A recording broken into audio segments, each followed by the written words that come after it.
All right. Welcome back, everyone. It's lovely to see you all. So before we start with today's leveling up on what we did yesterday, I just want to check in with you all to find out how everyone's doing, how it was for you over the last 24 hours, if you've been able to practice the exercise from yesterday, or any of the other exercises and so on, how it's going for you. And while you're thinking about that and putting your questions in the chat or being prepared to ask them in person, I've been asked to just clarify the end goal, why we're doing this, why we're going from the beginner's exercise through to being able to live from a state of unconditional love. So the purpose of this, by the time you reach the level where you are able to feel that feeling of unconditional love, get yourself into that state and fill yourself with those chemicals and that power. The aim is that you won't have the fears and the frustrations and all the other negative patterns as much. So, of course, we're all human, so we're still going to encounter challenges, and we'll still be triggered sometimes, but the recovery is so much quicker, so you'll get over triggers much quicker, you'll be triggered less and by fewer things less often. So, and I think for me, the way it affected me most was fear. So I have spent all my life living in fear.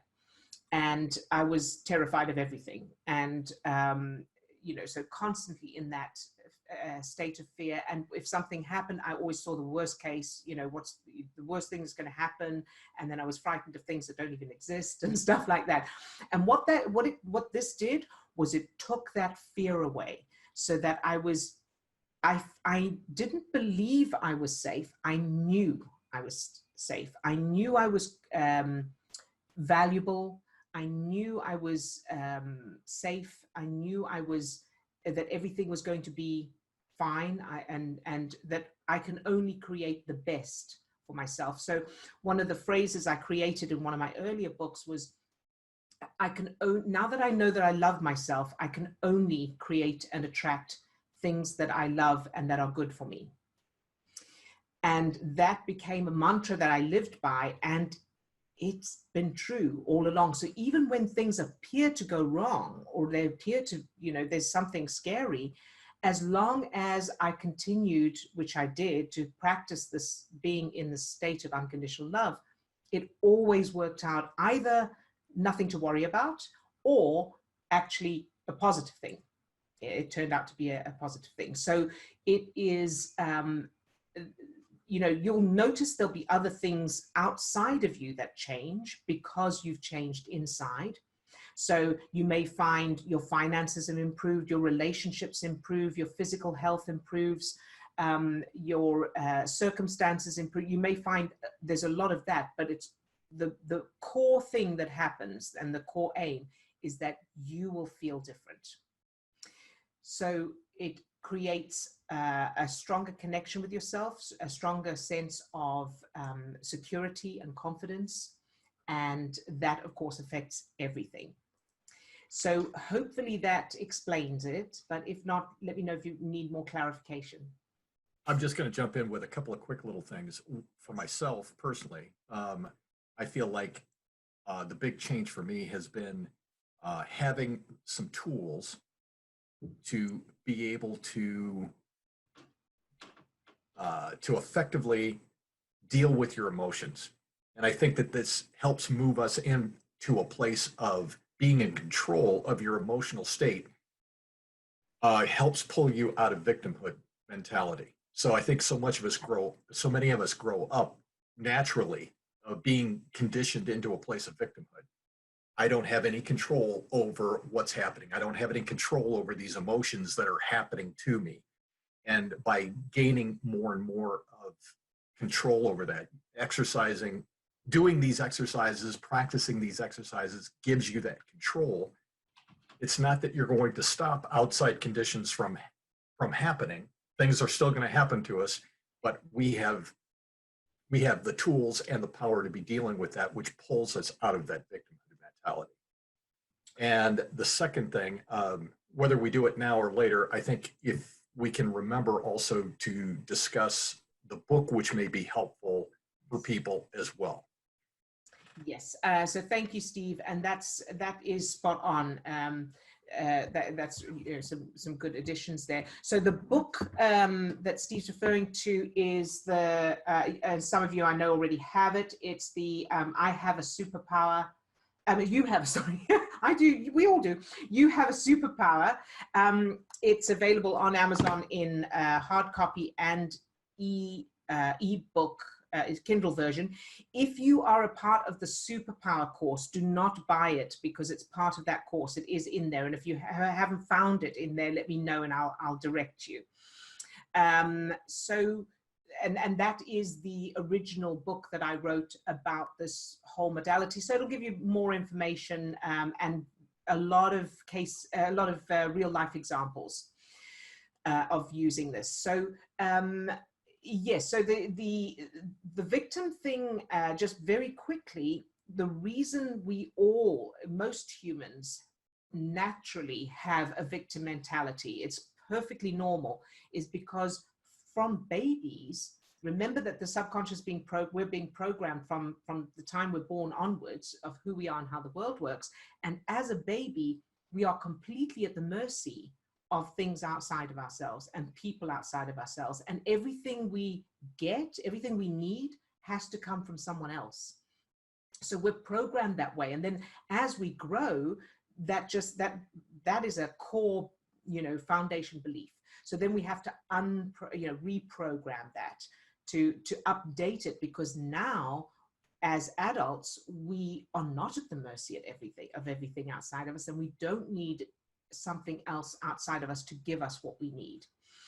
So that's just a little bit of background there. But yes, this technique definitely empowers. That's the basic bottom line, right? Is that it empowers.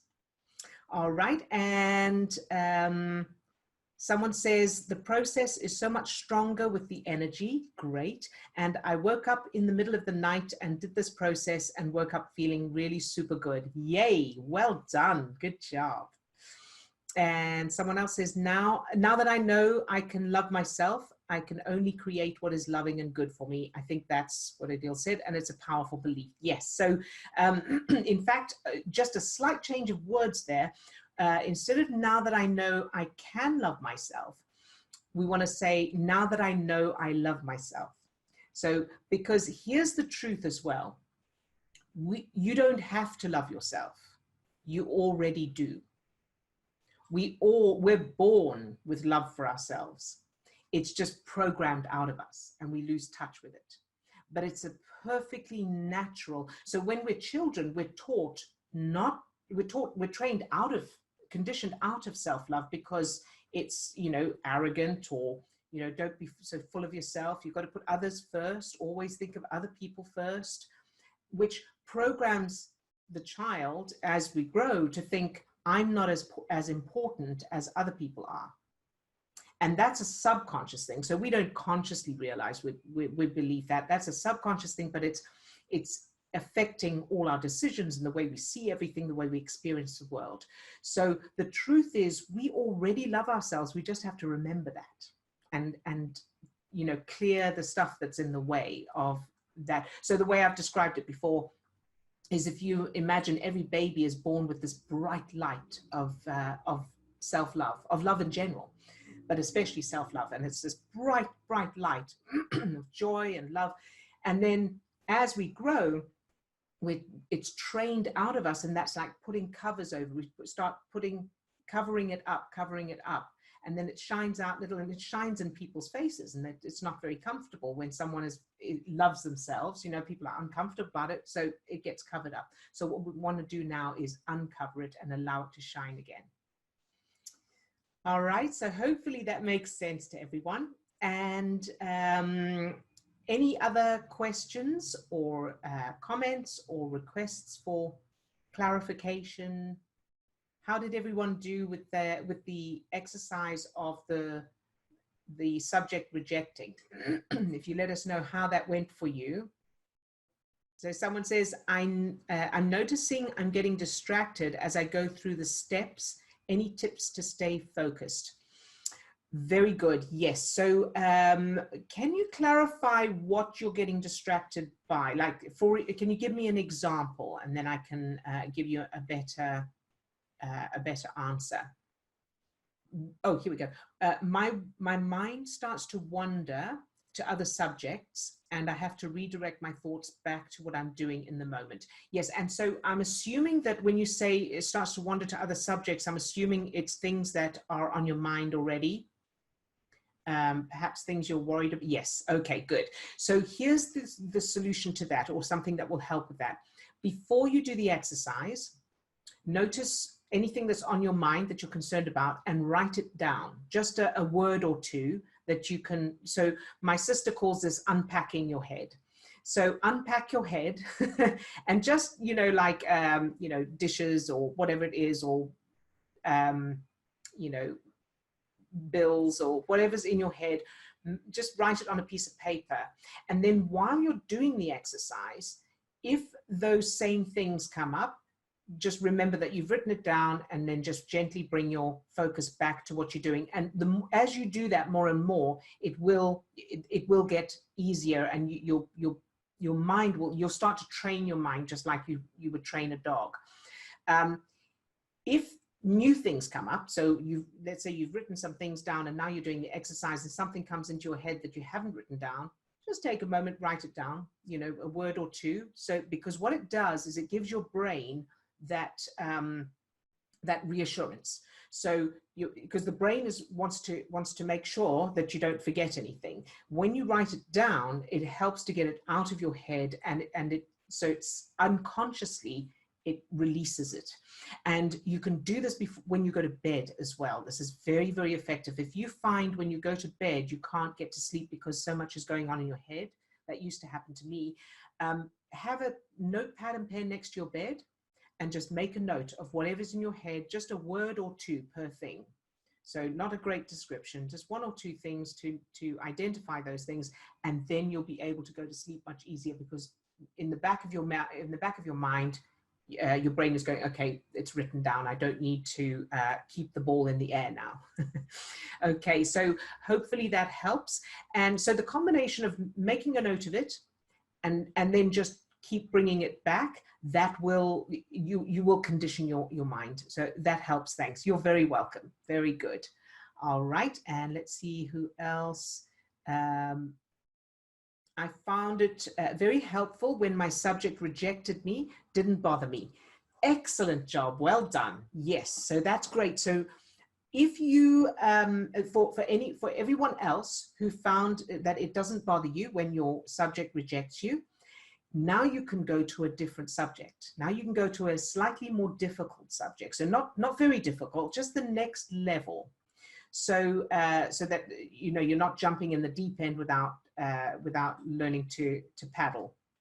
So just take it a little bit, or same subject, but perhaps something a little bit more, a little bit stronger. So let's say you imagined your cat tried to get away from you, and that was fine. You were able to keep them filled with that love.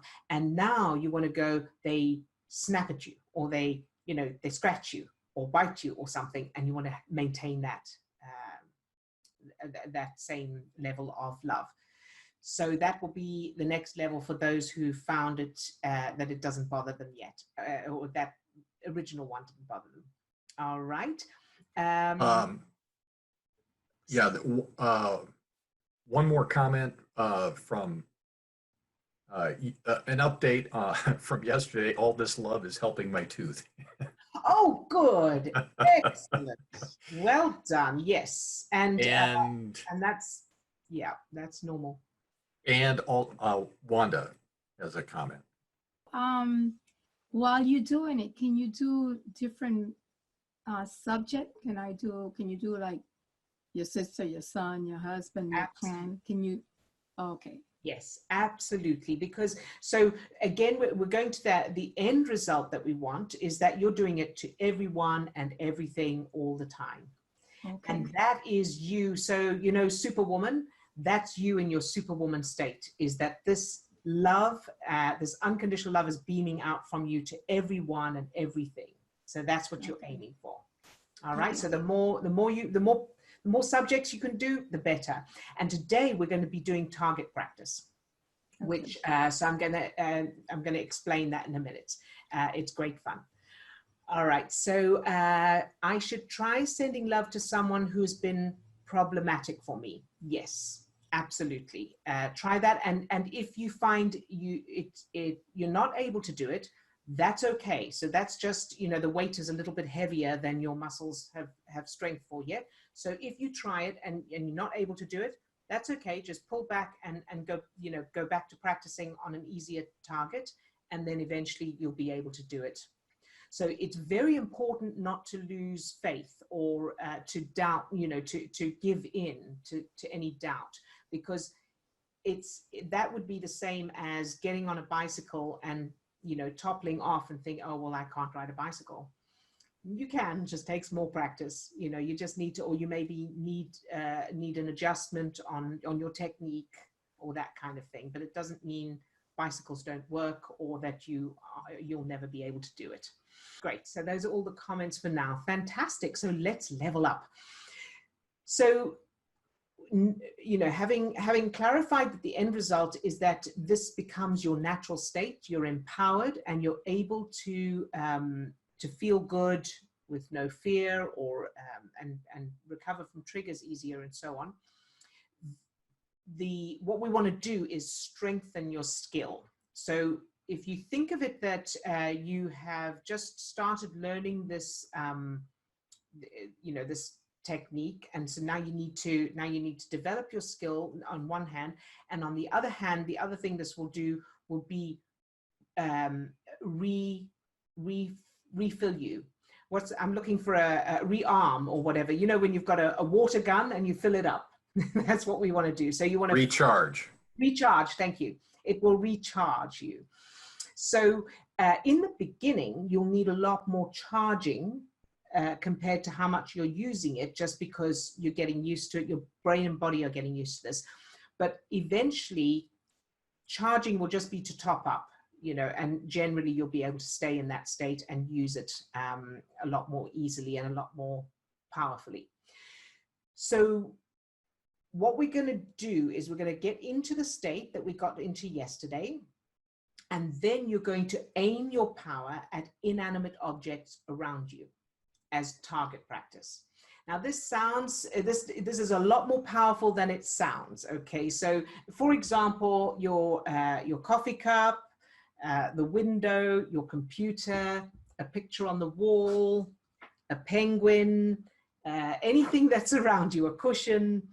And then when you do this over the weekend, you're going to be aiming like at your toothbrush when you do your teeth, you know, just constantly aiming at stuff. And what it's doing is you're aiming at the thing, but what you're doing is building those feel-good chemicals in your system, and you're making them stronger and stronger and stronger.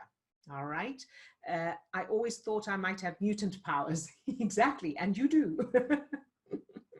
Very good. And yes, so anyone who watches those kind of movies where they've got power coming out of their hands and everything, that's wonderful visuals for this, of course. You can use that. All right. And you may find, certainly for me it happens, and I know for some others it does as well, that as you're practicing this, you may find your hands tingling. And so anyone who knows anything about Reiki or energy work, you know, this is one of the ways of amping that up as well. All right. So let's take a deep breath and close your eyes. And think of your color, your favorite color. And imagine being surrounded by that beautiful color. Very good. And now think of your subject And imagine holding that person, animal, place, or activity in your arms in a hug.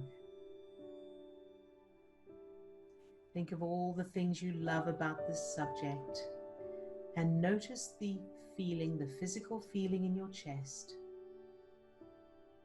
that feeling of expansion in your heart as you think of how much you love this person, animal, place, or activity. And now imagine that feeling as a ball of light or energy.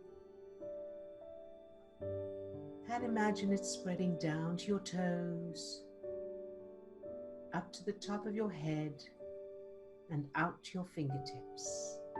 So you're now full of that light, that energy, that love and appreciation. Very good. Good job. And now fill each of the 50 trillion cells that make up your body with that same light or energy. Love each cell just for existing. Good job. Now let's go to the little you. Give that little you a hug. Tell that little you how much you love them and that they're perfect exactly as they are. Very good. And now let's go back to your subject and imagine your subject doesn't want to be with you. They're pushing you away or they're walking away. They're rejecting you in some way. And maintain that same love, that light. Fill them with that love and light no matter what they do, just as they are. Very good. And now you can open your eyes. And now maintain that feeling, even as you're opening your eyes, maintain that feeling of love and the light or the energy shining out from your heart. And now I want you to look around you and pick an object, an inanimate object, and imagine aiming that light or energy at that object. Focus on that object and love that object exactly as it is. Pure love, light and energy at that object. Love it with your heart opening. Very good. Who was able to do that? Yeah? Okay, very good. Was anyone not able to do that? So we can troubleshoot and make sure that everyone can. I just have a question. You say an object that I was aiming at something that is a little high, and then my vision went down to a picture that has a heart. So then I was aiming at that picture. Great. That was okay? That's perfect. Okay. Absolutely perfect. Yes. So it can be literally anything. It could be, like you say, a picture. It could just be a spot on the wall. I mean, a place on the wall. There doesn't have to be an actual spot.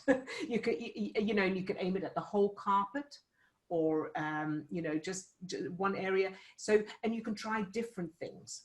So, you know, if you went to a shooting range and I mean, you know, I don't know how many people, but if you go to those fun fairs where you have water pistols and you shooting the moving targets, or you're filling the clown's mouth with the water or whatever, it's like that. You want to try different sizes, different types of objects, just to practice your skill so that you're able to expand that skill.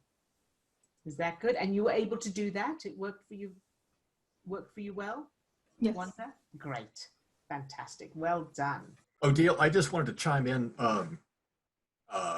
from my place of personal experience when I started doing this work, and also be the voice for other people who may be resonating with this, maybe not on this, people who are watching the recording, but I would have to say that I encountered a lot of resistance when it came to this. You know, it's like, really? You want me to sit here and send unconditional love to my coffee mug? Now, I love coffee.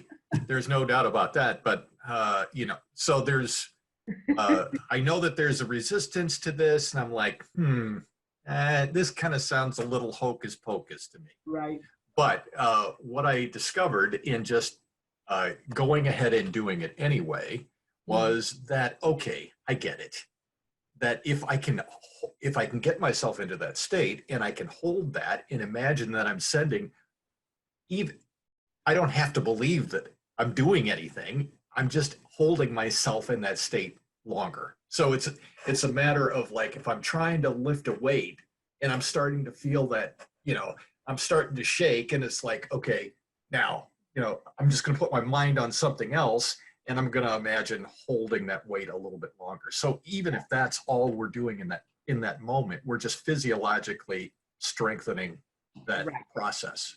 Thank you, Steve. And yes, so to expand on that, that's exactly what it's doing. It is so when you're lifting a weight, the weight does not need to be lifted, right? I mean, there's no reason to lift the weight for lifting a weight in itself, unless you're actually putting something somewhere. But lifting a weight up and down does nothing for the weight, but you're building your own muscles, and this is the same. So you're aiming this energy and this power at inanimate objects, not to do anything with the inanimate object, but to build your own strength and skill.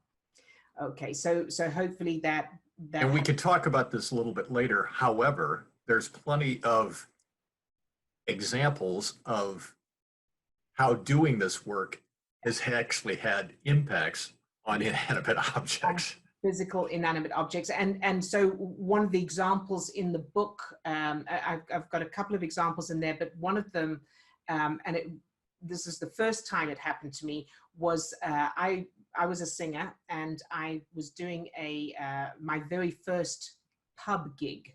So a gig in a bar. And I was very nervous because it was the first time I was doing that kind of music, and I'd had to learn. It was a 4-hour gig instead of a 2-hour, which is the normal. They wanted 4 hours because it was a special celebration. So I had to learn extra song, another 2 hours worth of, or an hour and a half worth of songs in 2 weeks to put this thing together. So in all of that, I forgot to charge the iPod that my backing tracks were on.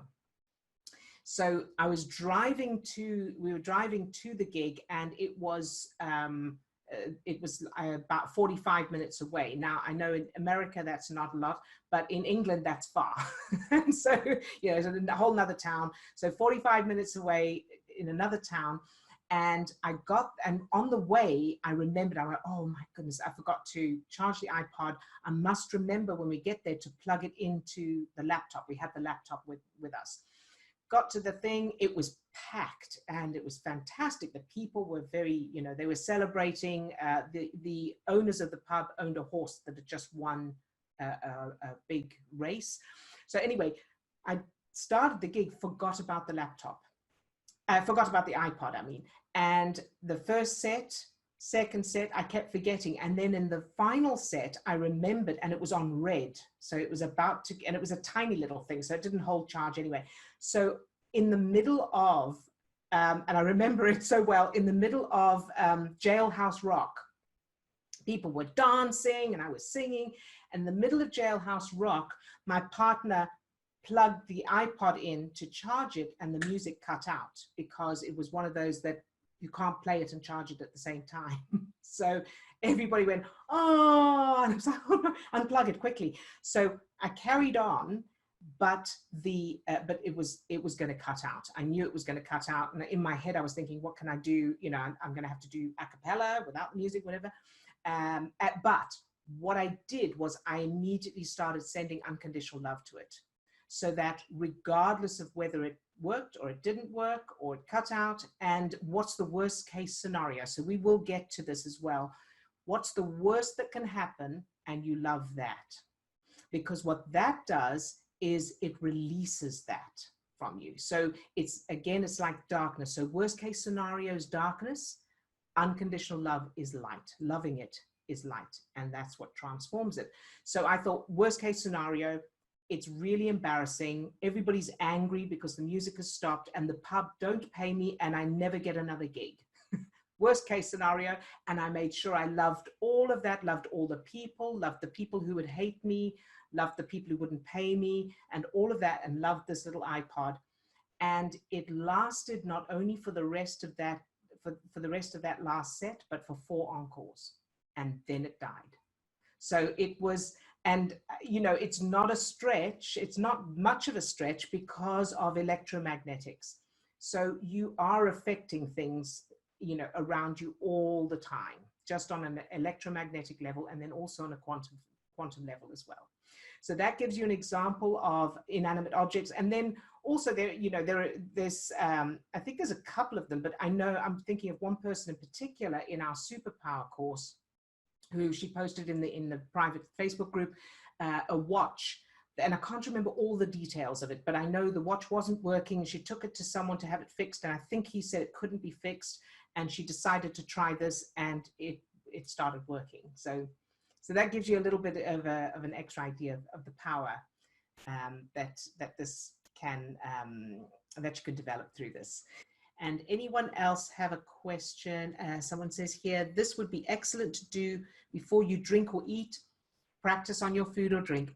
Absolutely spot on. Yes, thank you. Yes, absolutely. So now I know that some of you may be aware of Dr. Emoto's work. And if you're not, you can look that up. Water crystals. So he's done some work regarding emotions, the effects of emotions on water. And it really is worth looking at. It very, very clever. He's done experiments, and he'll show you can see pictures of before and after what the water looks like. So, but just very briefly, negative emotions and words, either said to a jar of water, or the word even just stuck to the water, over time, when he freezes the crystals and then photographs them, the water crystals are ugly, like they're brown and misshapen. When it's love, thank you, I love you, I appreciate you, that kind of thing, then he freezes those water crystals and takes a picture of them. They're beautifully symmetric and gorgeous, you know, white colors. So that is interesting anyway. But then when you think of the fact that we are made up mostly of water, and the fact, of course, as Tammy said, with the water, when you, or anything you drink or eat, doing this exercise beforehand will actually have an effect on it. So that's a great idea. So that's a good idea for practicing as well. And the most important thing of all of this is that it starts inside you. So you can't give what you don't have. So you need to fill yourself with it first. For your, you know, love yourself exactly as you are. You do that with the cells, by doing the cells of your body. That's the easiest way to do it. And then you can aim it at everything else. And then, yes, anything you eat or drink will have that effect as well. Thank you. And my whole body is vibrating really strong, but it feels super amazing, feels super expansive. And I met Dr. Emoto. He was so extraordinarily beautiful work with water he did. Yay, oh, that's amazing. That is fantastic. I know my brother introduced me to Dr. I mean, not personally, but he introduced me to his work. So I will tell him that you met him. That's lovely. So the next one says, I too often have tingling when I do these exercises. It feels like a surge of energy. It is. That's exactly what it is. So that's wonderful. And you can cultivate this. So when you feel, if you do feel the tingling, appreciate that and focus on it and treat it as a power. And you'll find it gets stronger and more effective as you do that. This gives the practice of giving thanks before meals a whole new level. Yes, it does. And that is what that does. So when people say grace before a meal, if they are feeling what they're saying, in other words, they're feeling grateful and they're feeling love and appreciation, they are having an effect not only on the food, but on their own bodies as well.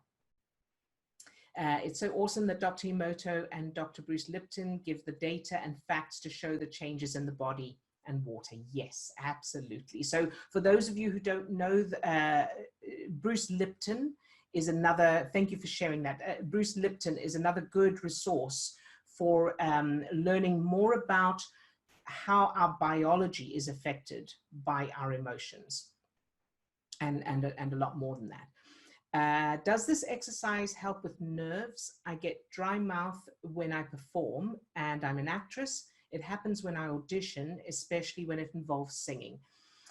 Yes, absolutely. And again, speaking from experience. So I'm an actress and singer, as you know, from my previous life, and also for speaking as well. Because again, when you are nervous, you're in that fight, freeze, flight state. So a couple of different things. Number one, your prefrontal cortex is going offline. So it's not as easy to remember lines and lyrics. And I remember doing, okay, I've got lots of stories, but one very quick one. I remember doing a show, a musical review, and I can't remember, I was triggered by something. Can't remember what was going on in my life at the time. There was always so much. But I remember getting on stage, and this was the show that had been running for a while. So it was in muscle memory pretty much, but I got on stage and couldn't remember the first line of the song. The music, the intro had gone, and I couldn't remember the first line. And the problem was I didn't have these tools then. So the more I tried to think, and the more I was like aware of, I was pretending I was fine, but in the background, my brain was going, what is it? What is it? And the more I was doing that, the more my prefrontal cortex was staying offline, and I could not for the life of me remember. And I eventually said to the audience, has anyone got a script? Because it was like, I have no idea what I'm saying. So, but then later on, as I learned this stuff, that thinking of the color and feeling the love for that subject, that will start to bring down the stress and bring the prefrontal cortex back online. And so you will be in a much stronger state. And the same goes for, so what I would do if I were you for auditions is before you go, and this goes for everybody with anything. So if you're going to a meeting, or you're going to an event, or you're meeting up with someone, do what I call pre-paving. So before you go, get into the state, use your exercises to get into the state of unconditional love, then think of where you're going to be. So whether it's the audition, or it's a meeting or an event or whatever, think of that, and then imagine yourself there and fill that version of you with this love, the way you've just done with the subject. So fill that version of you with this love, regardless of how it goes. So I used to do this before gigs. So I would see myself at the gig. Even if you've never been there before, you don't have to know exactly what it looks like, just imagine it. And then the way I saw it was myself being filled with this white light, and it's spreading out over me, and then filling the whole room and everyone who's in that room, whoever they are, even if they hate you, even if it goes terribly. That's the bit that we're going to work on, developing the ability to love something that we don't want, or that we're frightened of, or that kind of thing. And then get into that state before you go as well. And you'll find your nerves, it helps a lot with that. And you'll be in a much stronger position, a much better state to give a great performance, and connect with people as well. All right. Very good. And I hope that answers your question. And then we can all be sending Corona love. Exactly. And we already have been doing that. So, and for those who are worried about getting Corona, that kind of thing, it helps you to, this strengthens your immune system apart from anything else. And I think I posted recently a video of Dr. Joe Dispenza's on my Facebook page, if you want to go and look at that, and he covers a little bit of that there, specifically with related to Corona. All right, so I think, is that all of the questions? Very good. Oh, Wanda? I was just thinking, when Tommy wrote to send love to the Corona. Yes. I was thinking, how can I use that? Because I'm going back to work on Monday, and right. I work at a hospital with high-risk patients. So how can I implement this Yes. before I get there? Absolutely. So this is what you do. So before, in fact, you can start from today. When do you go back? On Monday, did you say? Monday. Right. So starting today and for this whole weekend, every now and then, I mean, not with like pressuring yourself, but whenever you think of it, just get into that state of that we've just done. Fill the cells of your body with that love, and then think of you, first of all, there at the hospital, back at the hospital, and fill that version of you with that light, that energy, that love, and see it overflowing from you, this light spreading out from you and filling the whole hospital, the whole room that you're in first, and then beyond that, and all the people in it. And do that regardless of what happens. So it takes a little bit of practice. And which is why we practice with the subject rejecting you. So if you think whatever happens, if people are ill, if people are not ill, if people die, if people don't die, if I get the coronavirus or I don't get it, just love that's the unconditional bit. And that is where the power is. So I can't stress that enough. The power is in the unconditional, because that's when you're really tuned in to that power. You can feel that it's unconditional. Does that give you an idea? And it just takes practice. And then you can also think of the virus itself. You know, we all sort of have a picture of it because there's so many images of it. I'm sure it's not accurate, but whatever it is, it doesn't matter. Just you can have the idea of it, or you can have one of those little pictures in your mind and love it exactly as it is, no matter what. And so as you practice this more and more, what happens is you get into a state of peace and power. And you know that no matter what happens, you're going to be just fine, because this is your authentic, powerful state. Does that help? Okay. Yes. Very good. Thank you. You're very welcome. Good job. Thank you for sharing that. And thank you for your work. All right. So anybody else? Oh, here we go. Would this be useful for when we tend to judge people? Yes, very, very much so. And I'll tell you something about judgment. So I used to be, I used to be very judgmental. I didn't think I was judgmental, but I was. And I created this as many years ago. I came up with the idea of non-judgment day. And it's a little game that I created that I would write down the time, and then I would see how long I could go without judging anything or anyone. And I didn't last long to begin with. I don't think I lasted, 7 minutes, I think was the longest I lasted to begin with. And here's the key. So without judging or criticizing anyone or anything, including yourself. So that includes not judging yourself. And so what you do is you write down the time, you're aware of what's going on in your mind. And as soon as you catch yourself judging or criticizing anyone or anything, you try and change it so that you're not doing it. Now, if you can't, so if it's like, somebody's doing something and you just go, no, well, they shouldn't, whatever, and you can't pull yourself out of it, then you just write down the time. And that is your score. So my first score was, as I say, 7 minutes, okay? And then you try and improve on your score each time. And you can play this with friends. So my sister and I played that together, and we tried to better each other's scores. And so we had this thing of, because one of the big things for me was phoning a utilities company, a telephone company, or one of the, electricity or gas. And they were a big challenge because you were on hold forever, and the person, all of that. And I used to get so frustrated, and then I'd catch myself and go, not that I'm judging. that became a phrase. We'd say, so not that I'm judging. So you can have a lot of fun with that. But yes, as for using this, absolutely, the more you use it, the less you'll find yourself judging people, because also judgment is coming from judgment of ourselves, and criticism is coming from criticism of ourselves, and it's not always conscious, so we're not aware of it. So we may be judging or criticizing something or someone else, and we're not consciously aware of judgment or criticism of ourselves, but it's in the background subconsciously.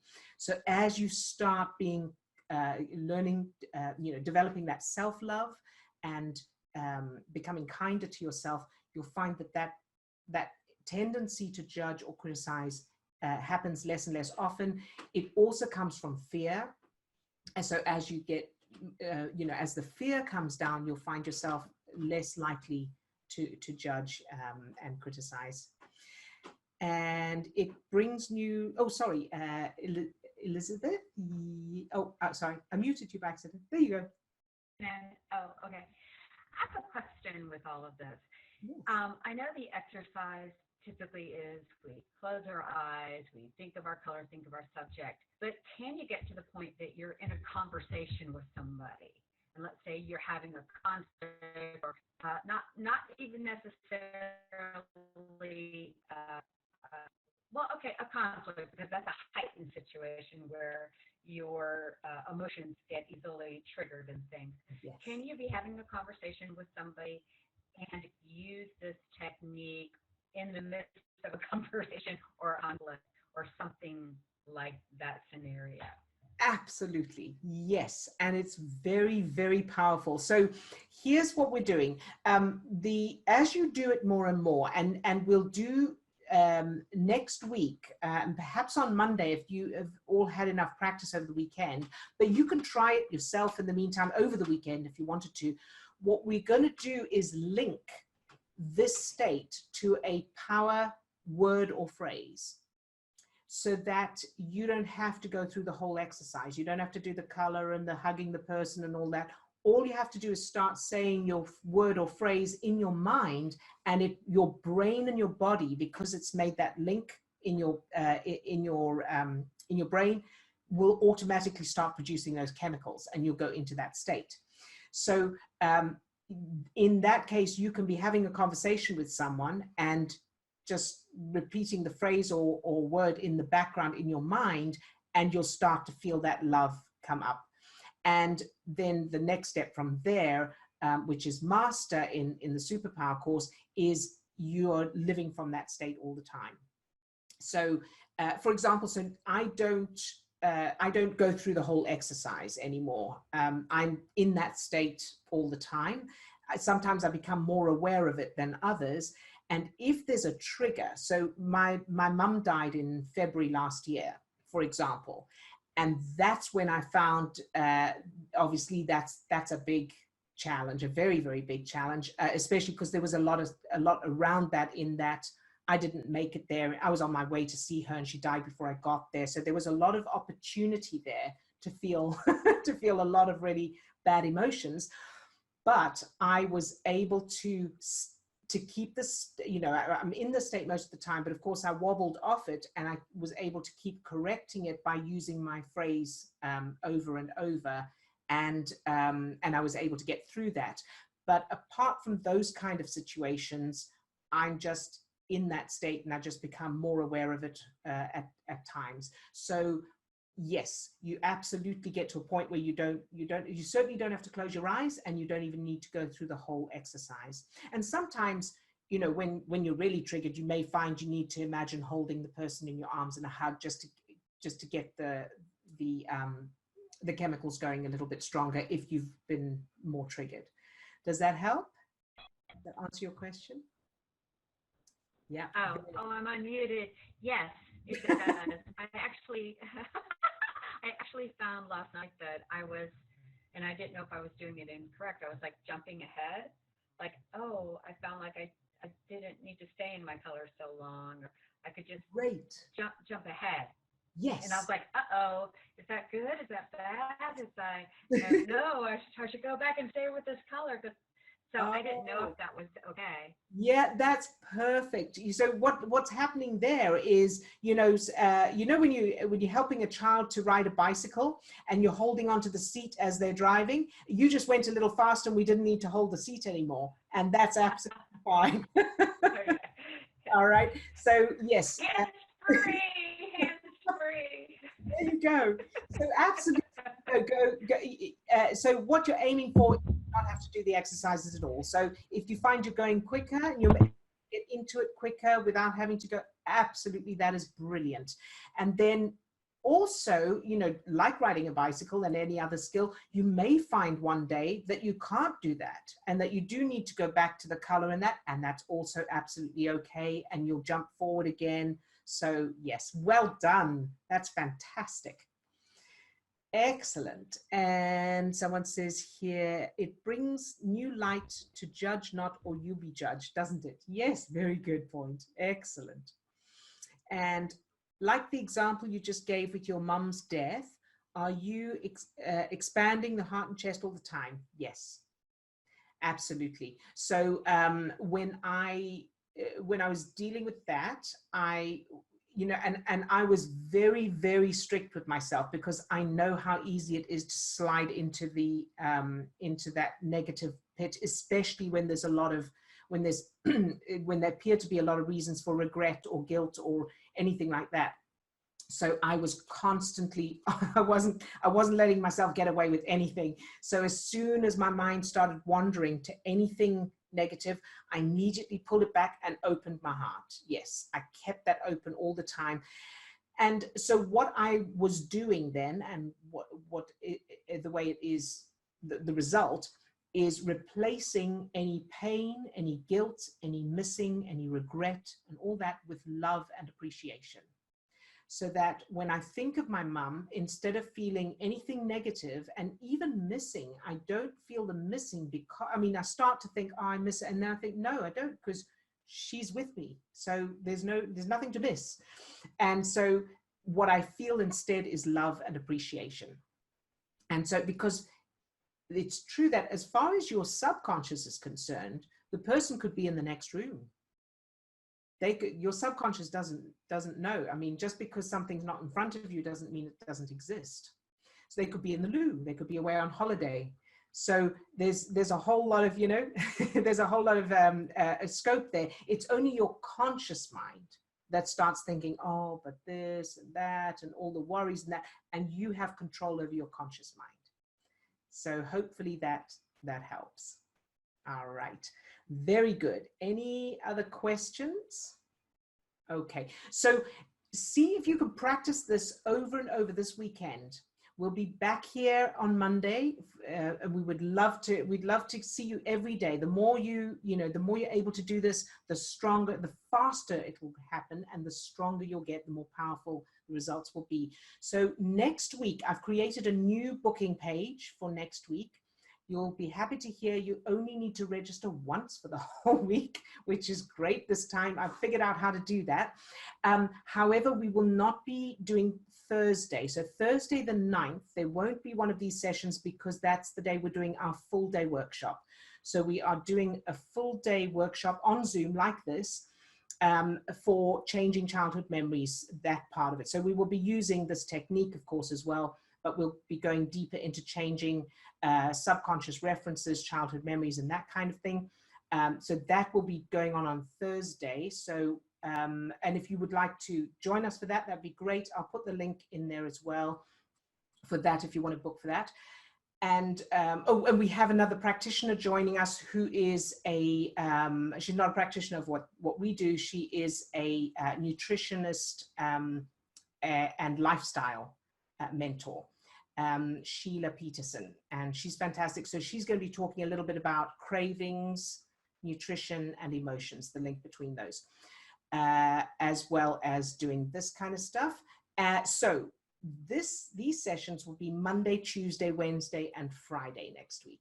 And we will start going really deeply on the unconditional bit, and then aiming at specific challenges, issues, people, however, you know, whatever you, so bring your shit, bring your targets with you, and we'll sort them out. All right. So over the weekend, practice these exercises. So the exercise from today, we'll put that up on the resources page as well. So you'll have all of them, and, you know, use the one you can. And if you can't do one, then just go back a little bit and do as much target practice as you can. And if you can think of some fun targets, some weird or fun targets, so much the better. Share them with us on Monday when you come. And then on Monday, we'll level up yet again. could we just do the exercise one more time to cement it in? Yes, so helpful. Thank you. And just to the yes, we can do it again now if everybody would like. So I'll tell you what, that's kind of the, so anyone who has to go, because I know we're running up to time now, anyone that needs to go, of course, do, but those who want to stay and run the exercise one more time, let's do that now. All right, you're very welcome. Take a deep breath, close your eyes, and think of your favorite color. Imagine being surrounded by that beautiful color. Feel the feeling of the color. Very good. And now think of your subject and imagine holding that person, animal, place, or activity in your arms in a hug. And feel that connection between you and everything you love about that subject. Good job. And now notice the feeling in your heart, the feeling, physical feeling in your chest, that expansion in your heart of love and appreciation for this subject. Good. And now imagine that feeling as a ball of light or energy. And imagine it spreading down to your toes, up to the top of your head, and out to your fingertips. So you're now full of that light, that energy, that love and appreciation. Very good. And now imagine that light or energy filling each of the 50 trillion cells that make up your body. Love each cell just for existing. Good job. And now imagine the little you standing in front of you and give that little you a hug. Tell that little you how much you love them, how perfect they are, exactly as they are. Very good. And now let's go back to your subject. Fill your subject with that light or energy. Love them just for existing. And now imagine your subject rejecting you in some way. They're pushing you away or they're walking away. And keep them filled with that love. Love them anyway, no matter what they do. Keep them filled with that light or energy. This is your power. This is your strength. Very good. All right, and you can open your eyes and pick an object around you, an inanimate object, and aim that same feeling, that same love, loving it just for existing. Very, very good. Good job. All right, so how was that for everyone? Very good. Okay, yay. And anyone have any problem with that or have any questions? All right, good. Tammy says that love you all. May all your cells be filled with that gorgeous color you love. Ah, that's lovely. Thank you, sweetheart. Very good. And right back at you. And thank you very much. Love to all of you too. Yes. And have a wonderful weekend and fill. So remember, you can prepay. So remember that, you know, you can fill the whole weekend with this power, with this love. Okay. Thank you. Thank you, Adil and Steve. You're very, very welcome. All of you. We're so thrilled that this is helping, you know, that this is helpful. We're very, very excited about that. Very good job. Okay, so have a wonderful weekend, everyone, and we'll see you on Monday. Lots of love to all of you. Bye-bye.